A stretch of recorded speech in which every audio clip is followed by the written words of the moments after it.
The Russian President Vladimir Putin has overseen nuclear exercises, fueling fears of an escalation in the war in Ukraine. He watched military forces launch ballistic and cruise missiles via video link, which reportedly reached their targets.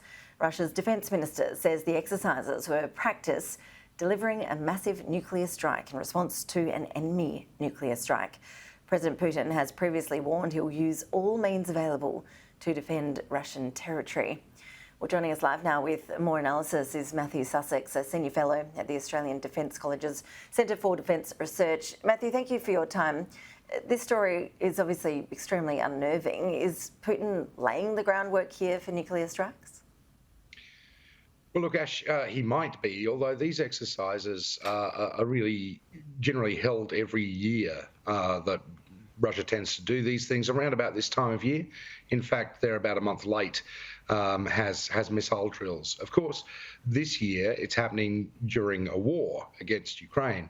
And Putin certainly didn't miss the opportunity to say that the unstable security situation makes these missile tests all the more necessary. But I think we need to be a little bit careful before we read anything into it that Putin's actually laying the groundwork for nuclear war. If anything, it's signalling more than anything at the moment.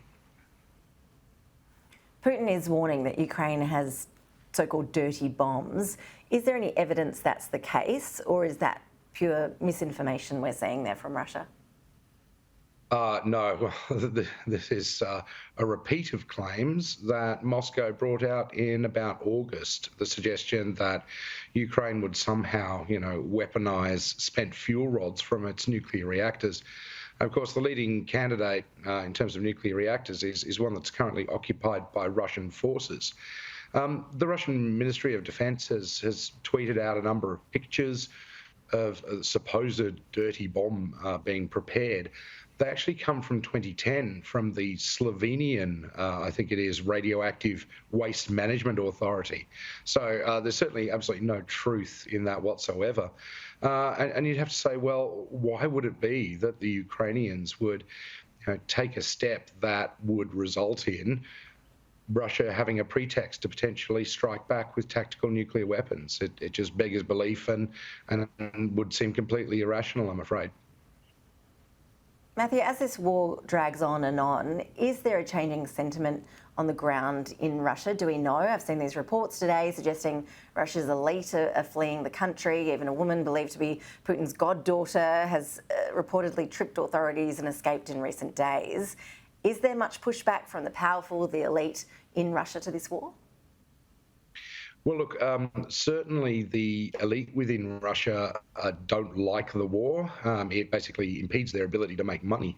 But they have very little political influence, and so too do the general population. But it's estimated that some 700,000 Russians have fled the country since Putin announced mobilization orders a couple of months ago.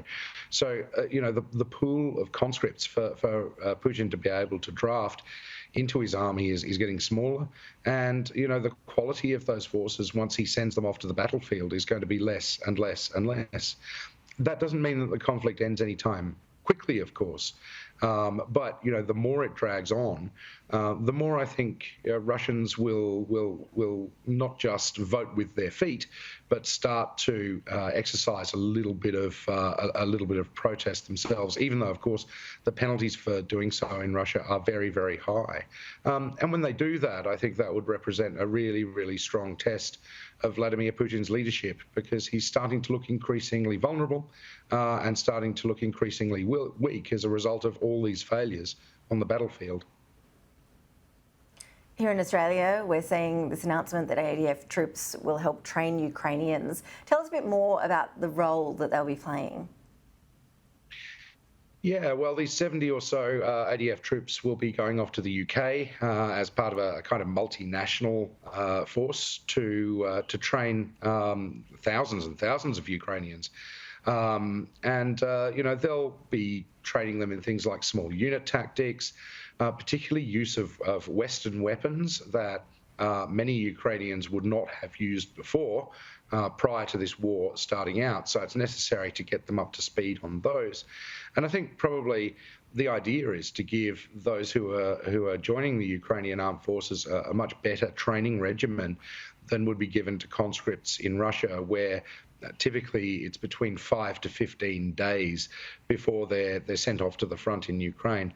So the thinking here is to make sure that the forces that Ukraine uses to reinforce its personnel are as well trained as possible. And the ADF is very good at this kind of thing. We do it on a regional basis and have done for many years, and I think they'll do an excellent job over in the UK next year. And so when it comes to those Ukrainian forces, how professional are they? How well organised are the Ukrainian troops? Well, prior to Russia's occupation of Crimea in 2014, the Ukrainian military wasn't in a very good shape whatsoever. But they've had basically 8 years to become much more professional, to also, I guess, practice and conduct war games. And really, there's only one war game that they've been conducting, and that's invasion by Russia. So they were relatively well prepared, I think, by the time that Moscow invaded proper on February 24th. And since then, they've managed to keep up the level of professionalism quite considerably. And that's evident in their ability to outthink Russian commanders on the battlefield, and also to outflank them, to outmaneuver them. So their doctrine, their tactics, their kit and their training, I think, is generally of a fairly high standard. Matthew Sussex, always appreciate your analysis. Thanks for joining us. Thanks a lot, Ash.